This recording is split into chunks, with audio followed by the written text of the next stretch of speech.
ஆண்டவராகிய இயேசு கிறிஸ்துவின் நேற்ற நாமத்தில் அன்பான வாழ்த்துக்களை தெரிவித்துக் கொள்கிறேன். இந்த நாளிலும் கூட நாம் இயேசுனுடைய பிறப்பு சம்பந்தமான சில காரியங்களை குறித்து நாம் நேற்றும் தியானித்தோம். நேற்று கூட இடம் கொடுத்த தொழுவம் அல்லது இடம் கொடுத்த முன்னணை அதை குறித்து நம்ம நேற்று பார்த்தோம். ஒரு ஒதுக்கப்பட்ட நாற்றம் பிடித்த தொழுவமான ஒரு இடமாக இருந்தாலும் இயேசுவுக்கு இடம் தந்ததால் அது ஒரு வாசனை நிறைந்ததாக மாறியது, நற்கந்தம் வீசிய ஒரு இடமாக மாறியது. அநேகர் அதை தேடி வந்தாங்க. அது மாதிரி நம்மளும் ஆண்டவருக்கு இடம் கொடுக்கும்போது நாம் ஒதுக்கப்பட்டவர்களாக, நாற்றம் பிடித்த வாழ்க்கை வாழ்கிறவர்களாக, மற்றவர்களால் விரும்பத்தகாதவர்களாக நாம் காணப்பட்டாலும் கூட இயேசு நம்முடைய உள்ளத்தில் பிறக்கும்போது எல்லோரும் நம்மை தேடி வரக்கூடிய அளவுக்கு, ஆண்டு நாமும் மகிமைப்படக்கூடிய அளவுக்கு நாம் நற்கந்தம் வீசுகிறவர்களாக நாம் மாறுவோம் என்று சொல்லி நேற்று நாம் பார்த்தோம். இன்றைக்கு ஒரு வசனத்தை நம்ம பார்க்கலாம். மத்தேயு 2ஆம் அதிகாரம் 10ஆம் வசனம். அவர்கள் அந்த நட்சத்திரத்தை கண்டபோது மிகுந்த ஆனந்த சந்தோஷம் அடைந்தார்கள். மிகுந்த ஆனந்த சந்தோஷம் அடைந்தார்கள். எப்போ? நட்சத்திரத்தை கண்டபோது. யார் அப்படின்னு சொன்னால் இயேசுவை காண்படியாக வந்த சாஸ்திரிகள் என்று சொல்லி வேதத்தில் சொல்லப்பட்டிருக்கு. இதுக்கு நான் ஒரு தலைப்பு வைக்கலாம். நேற்று இடம் கொடுத்த தொழுவம் அப்படின்னு சொன்ன மாதிரி இன்றைக்கு வழிகாட்டிய நட்சத்திரம் அப்படின்னு சொல்லி நம்ம ஒரு தலைப்பு வச்சுக்கலாம். இந்த சாஸ்திரிகள் இயேசுவாமியை காணும்படியாக வந்தாங்க. இந்த கிழக்கிலே தோன்றிய நட்சத்திரம் அதை கண்டு தான் வந்தாங்க. அந்த நட்சத்திரம் தான் வழிகாட்டியது. அந்த வழியில் தான் வந்தாங்க.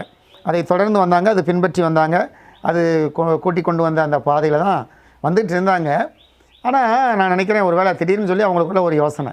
ஏன்னா அவங்கள சாஸ்திரிகள் அப்படின்னா பெரிய அறிவாளிகள் அல்லது ஞானிகள், ரொம்ப அறிவு மிகுந்தவர்கள், அவங்க ரொம்ப ஞானத்தில் தேர்னவங்க, அவங்க தான் சாஸ்திரிகள் என்று சொல்லப்படுக்கும். நட்சத்திரத்தை பார்த்த உடனேயே கணிச்சிட்டாங்க இப்படி ஒருத்தர் பிறந்திருக்காருன்னு சொல்லி. அப்போ அந்த அளவுக்கு அவங்கள அறிவு பெருத்தவர்கள். இவங்க திடீர்னு சொல்லி ஒரு வேளை இவங்களுக்குள்ள ஒரு எண்ணம் வந்திருக்கலாம். என்ன அப்படின்னா, நட்சத்திரம் ஒரு வழியாக காட்டிக்கிட்டு போகுது, ஆனால் யூதருக்கு ராஜாவாக பிறந்தவர் அப்படின்னு சொல்லி சொல்லப்பட்டு கணிச்சிருக்காங்க. யூதருக்கு ஒரு ராஜா பிறப்பார் அப்படின்னு சொல்லி. அப்போ யூதருக்கு ராஜா, ஒரு ராஜா அப்படின்னா எங்கே பிறக்க முடியும்? ராஜா சாதாரணமான ஒரு ஊரில் பிறக்க முடியுமா? ராஜானா அரண்மனையில் தானே பிறப்பார் அப்படின்னு சொல்லி ஒருவேளை இவங்களுக்குள்ள அந்த ஒரு சுய அறிவில் இவங்க யோசித்துட்டாங்க. யோசித்த உடனே பாருங்கள், நேராக எங்கே போகிறாங்கன்னா அரண்மனைக்கு போகிறாங்க. அந்த ஏரோதுடைய அரண்மனையில் போய் இப்படி ஒரு குமாரன் பிறந்திருக்கிறாரா அப்படின்னு சொல்லி அங்கே போய் கேட்குறாங்க. நாங்கள் ஒரு நட்சத்திரத்தை பார்த்தோம், அதனால் இங்கே வந்திருக்கிறோம், அந்த யூதருக்கு ராஜாவை பிறந்திருக்கிறவர் எங்கே இருக்கார் அப்படின்னு சொல்லி இங்கே கேட்டாங்க. அப்போ ஏரோதே குழம்பிட்டார். என்னடா இது, யூதருக்கு ஒரு ராஜா பிறந்திருக்காரா சொல்லி குழம்பி பார்த்தீங்கன்னா அதில் அந்த பின்னால் உள்ள காரியங்கள் நம்ம பார்க்கும்போது பெரிய பிரச்சனை. இவங்க இந்த அரண்மனையில் விசாரித்ததுனால பெரிய பிரச்சனை. 2 வயதுக்கு உட்பட்ட ஆண் பிள்ளைகளெல்லாம் கொலை செய்தார்கள். அந்த அளவுக்கு ஒரு பயங்கரமானது கூக்குரல், ஒரு பயங்கரமான கூக்குரல் அங்கே உண்டாயிட்டுன்னு சொல்லி வேதத்தில் சொல்லப்பட்டிருக்கு. ஏன்னா அந்த அளவுக்கு ஒரு பெரிய பிரச்சனையை உண்டாக்கிட்டாங்க. ஏன்னா இவங்களுடைய சொந்த அறிவுப்படி இவங்க அரண்மனைக்கு தேடி இங்கே விசாரித்ததுனால. ஆனால் திரும்ப இவங்க அங்கேருந்து ஒரு வழியாக சமாளித்து வெளியாக வந்துட்டாங்க. வந்த பிறகு பார்த்திங்கன்னா திரும்பவும் அதே நட்சத்திரம் அவர்களுக்கு வழிகாட்டியது. இயேசு பிறந்த இடம் வரைக்கும் வழிகாட்டியது. அந்த இயேசு பிறந்த அந்த பெத்லகேமில் இயேசுசாமி பிறந்த இடத்துக்கு இவங்க சேரும் வரைக்கும் அந்த நட்சத்திரம் வழிகாட்டியது என்று சொல்லி நம்ம இங்கே பார்க்குறோம். ஒருவேளை அவங்க இதனால தான் அவங்க ஆண்டவரை பார்த்தார்கள். அந்த நட்சத்திரத்தை பின்பற்றி வந்ததுனால ஆண்டவரை பார்த்தார்கள்.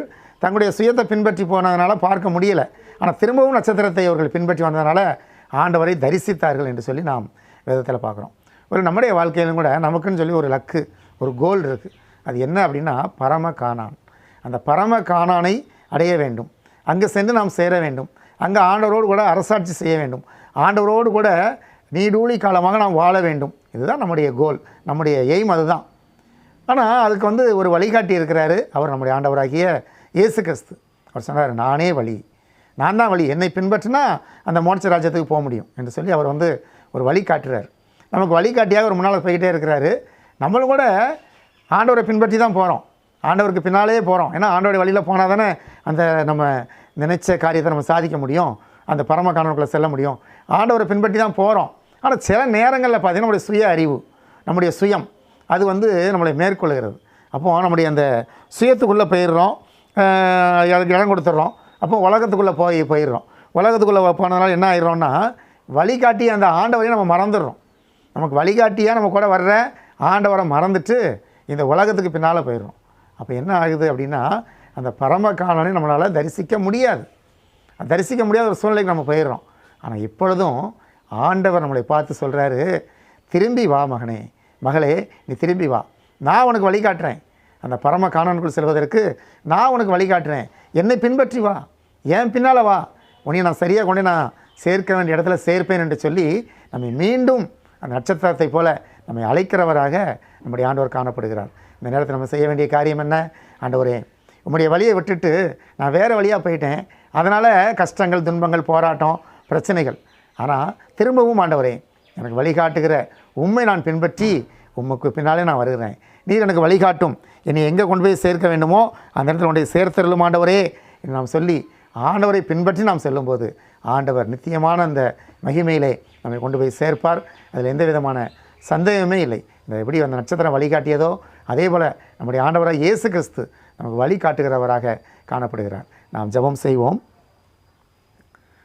போகும் வழியை காட்டி நல்ல போதனை செய்வார், ஏகும் சூத்தர் மீது கண்கள் இருத்தி நடத்துவார், இயேசு திருத்தி நடத்துவார், வழி நடத்தும் வல்ல தேவன் வாழ்வில் நாயகனே. நல்ல பிதாவே, நன்றியோடு ஸ்தோத்திரிக்கிறோம். நட்சத்திரம் சாஸ்திரிகளுக்கு வழிகாட்டி தான் சென்றது. ஆனால் இவர்கள் சுய அறிவின்படி அரண்மனைக்கு தேடி சென்றார்கள், உம்மை காண முடியலை. அதோடு கூட மட்டுமல்ல, பெரிய பிரச்சனையை உண்டாக்கி விட்டார்கள். அன்பின் தகப்பனே, அதே போல் நாங்களும் கூட சுவாமி வழியாகி உம்மை பின்பற்றி தான் வந்து கொண்டு இருக்கிறோம். ஆனால் சில நேரங்களில் அப்படியே வழி விலகி எங்களுடைய சொந்த அறிவில், சொந்த ஞானத்தில் இந்த உலகத்துக்குள்ளேயே நாங்கள் சென்று விடுகிறோம். ஆண்டவரே, மீண்டும் எங்களை அழைக்கிற ஒருவர் எங்களோடு கூட இருக்கிறீர். எப்படி அந்த மீண்டும் நட்சத்திரம் வழிகாட்டியதோ அதே போல் கர்த்தாவே, நீர் எங்களை மீண்டும் அழைத்து என்னை பின்பற்றி வா, எனக்கு பின்னால் வா என்று சொல்லி எங்களை அழைக்கிறீர். இந்த நாளில் அர்ப்பணிக்கிறோம் ஆண்டவரே, மீண்டுமாய் உம்மை பின்பற்றி வருவதற்கு எங்களை அர்ப்பணிக்கிறோம். ஆண்டவரே, நல்ல வழியை காட்டியறலும், மோட்சத்திற்கு செல்லக்கூடிய வழியை காட்டி எங்களை அழைத்து சென்றறலும். இயேசு கிறிஸ்துவின் மூலமாய் ஜெபிக்கிறோம் நல்ல பிதாவே, ஆமென்.